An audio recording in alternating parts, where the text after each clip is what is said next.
আসসালামু আলাইকুম বন্ধুরা, রুহানি চিকিৎসালয়ে আপনাদের সবাইকে স্বাগত, আন্তরিক ভালোবাসা ও শুভেচ্ছা। আশা করি সকলেই ভালো আছেন।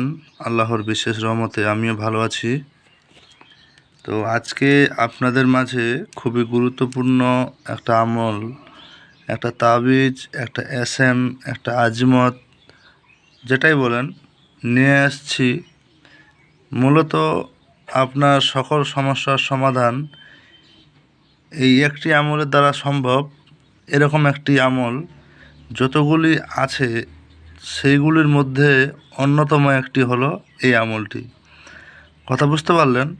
মানে এই সকল সমস্যার সমাধান করার জন্য যতগুলি আমল আছে গুরুত্বপূর্ণ, জটিল এবং কি ফলদায়ক, এই সকল আমলগুলোর মধ্যে এই আমলটি হচ্ছে একটি অন্যতম আমল। ইয়া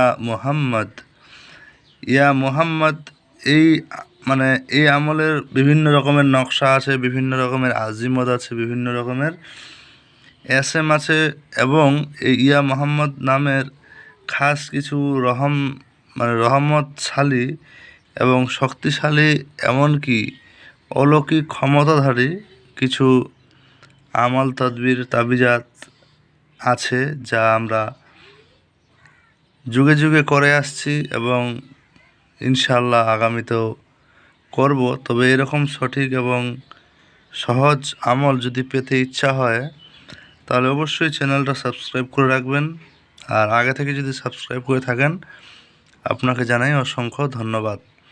তো চলুন বেশি দেরি না করে আমলের মূল অংশে প্রবেশ করা যাক, এবং এই আমল দ্বারা আপনি কি কি উপকার পাবেন এবং কিভাবে করলে আপনার কিভাবে উপকারগুলো হবে, সেই সব কিছু বিষয়ে আমি ইনশাআল্লাহ আলোচনা করব। আপনাদের সামনে মূলত আমি একটা কিতাব ধরেছি। এটা যেহেতু ভিডিওর ফুটেজটা যাতে ভালো আসে এবং কি আপনাদের দৃষ্টি আকর্ষণগুলো ঠিক থাকে, যার কারণে এই স্ক্রিনে আমি এটা ধরেছি। মূলত কিতাব থেকে কিছু দেওয়ার মতো নাই বা দেবো এরকম বিষয়ও কিন্তু নাই। আসল বিষয়গুলো আমার এইখানে আছে, এই যে আপনাদের মাঝে এখন আমি দেখাচ্ছি। এই যে দেখেন, এখানে উল্লেখ করা হয়েছে যে সর্বরোগ নিরাম হবে, এবং এর সঙ্গে একটা বিষয় আর লেখার দরকার ছিল, যেটা হচ্ছে সকল সমস্যার সমাধান। কথা বোঝা গেল? তো আমি একটু লিখে দেই।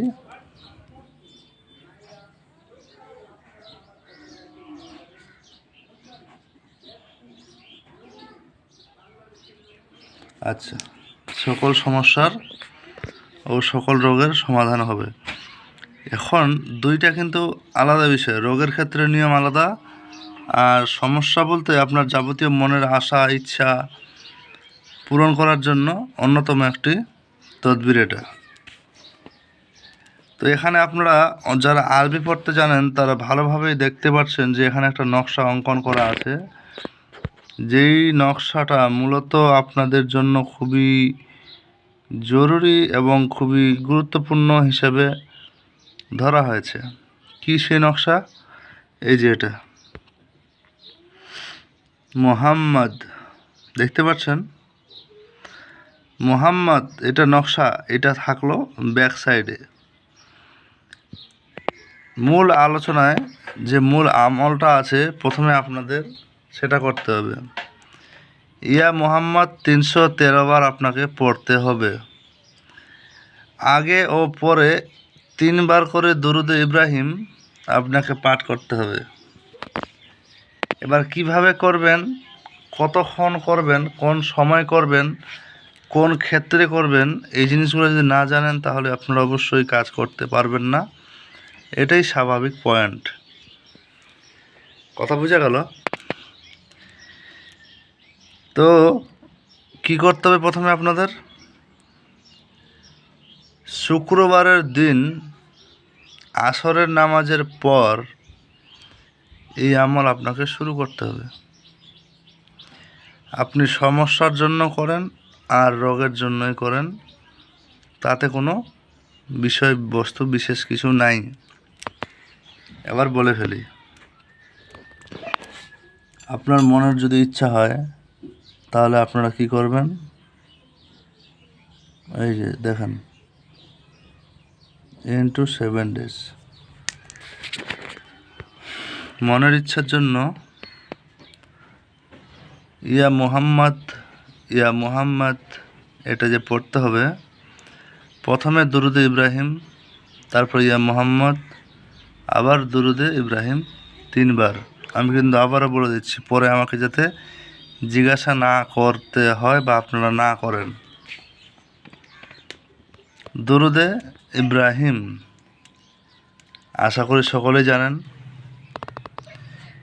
মূলত এটা করতে হবে আপনার টানা 7 দিন। এই 7 দিন আপনাকে আসরের নামাজের পরে এটা আপনাকে করতে হবে। এটা জব করতে হবে। 7 দিন জব হয়ে গেলে তারপর আপনি এই নকশাটার কাজ করতে পারেন। যদি রোগের ক্ষেত্রে করেন, তো রোগের ক্ষেত্রে বিষয়টা কি, আগে আপনার ইচ্ছা পূরণের বিষয়টা শেষ করে ফেলি। 7 দিন যখন জব করা হয়ে গেল, তারপরের দিন 8 দিনের বেলা আপনি আসরের নামাজ পড়ে আপনি বাড়িতে চলে আসবেন। তারপর মেশক জাফরান কালি দিয়ে এই যে ইয়া মোহাম্মদ 11 বার লিখবেন। তবে গোল এটা গোল ওই যে যেরকম করা আছে নকশাটা এরকম, মাঝখানে ফুলান লেখা আছে। এখানে এই যে ফুলান স্থানে আপনার নিজের নাম হবে, মানে এটা উদ্দেশ্য হাসিলে যারা কাজ করতে চান তাদের জন্য। কথা বোঝা গেল? এবার লেখার পর 313 বার আপনি এটাতে পরে ফু দিলেন। কথা বোঝা গেল? ফু দেওয়ার পর আপনি এটা পুরুষ হলে ডান হাতে আর মেয়ে হলে বাম হাতে ধারণ করবেন। কথা বোঝা গেল? এটা আপনার উদ্দেশ্যের জন্য কমপ্লিট। এবার রোগের ক্ষেত্রে কি করবেন, এমন অনেক রোগ আছে যে রোগগুলো ডাক্তার দেখানোর পরেও কিন্তু সুস্থতা লাভ হয় না। এটা আজকের না, যুগ যুগ ধরে এরকম হয়ে আসছে। আর এটা তখনই হয় যখন মানুষ একটা শেষ প্রান্তে চলে আসে, এরকম সময় বেশিরভাগ ক্ষেত্রে হয়। আবার অনেকের ক্ষেত্রে আগেও হয়।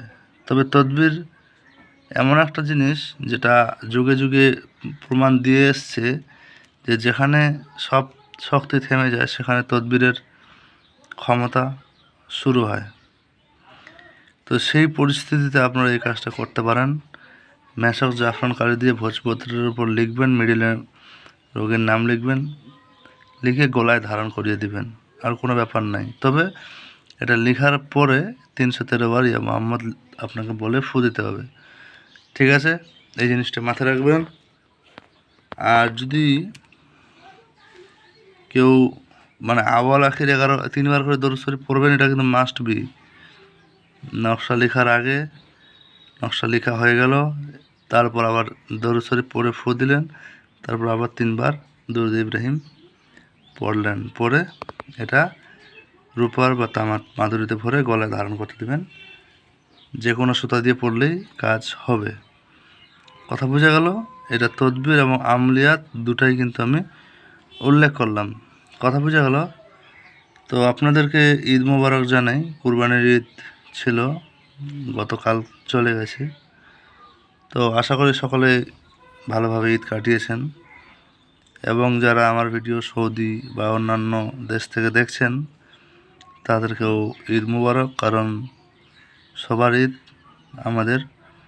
তো ঈদের জন্য বিশেষ একটা আমল দিয়েছিলাম, যদি কেউ করে থাকেন তো অবশ্যই সে লাভবান, যদি না করে থাকেন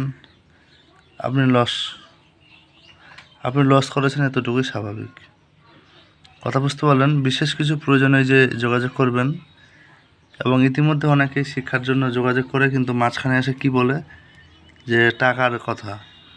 একটা বাংলা কথা বলে দেই, বিনা টাকায় কিনা নিজের বাবাও আপনাকে খারাপ নজরে দেখবে। ঠিক আছে? তো আপনি যদি টাকা খরচ করতে না শিখেন বা আপনি যদি টাকা ব্যয় না করতে চান, আমার পক্ষে দেওয়া কিন্তু সম্ভব না। আমি ভালো মানুষটাও আপনাদের কাছে খারাপ হয়ে যাব, কিংবা আপনারাও যদি হাজার ভালো হন, টাকা না দিলে আপনারা আমার কাছে খারাপ হয়ে যাবেন। এটাই সত্য কথা। তবে শিক্ষা প্র্যাকটিক্যাল মানে বাস্তবিক শিক্ষা পাবেন। আর একটা জিনিস বলে দিই, কেউ যদি কোথাও গিয়ে ধোঁকাবাজিতে পড়ে আর কিছু হয়, সেটা কিন্তু আমার দায়িত্ব না। আপনারা কোন জায়গায় কী করেছেন, খাস করে বাংলাদেশের বুকে এরকম অনেক দেখছি আমি, যেটা হচ্ছে একটাই কথা আমি বলতে পারি, যদি আপনাদের মনে একই বিশ্বাস থাকে তাহলে আগাবেন, নচেত প্রয়োজন নাই। তো ভালো থাকবেন সবাই, সবার জন্য দোয়া রইল।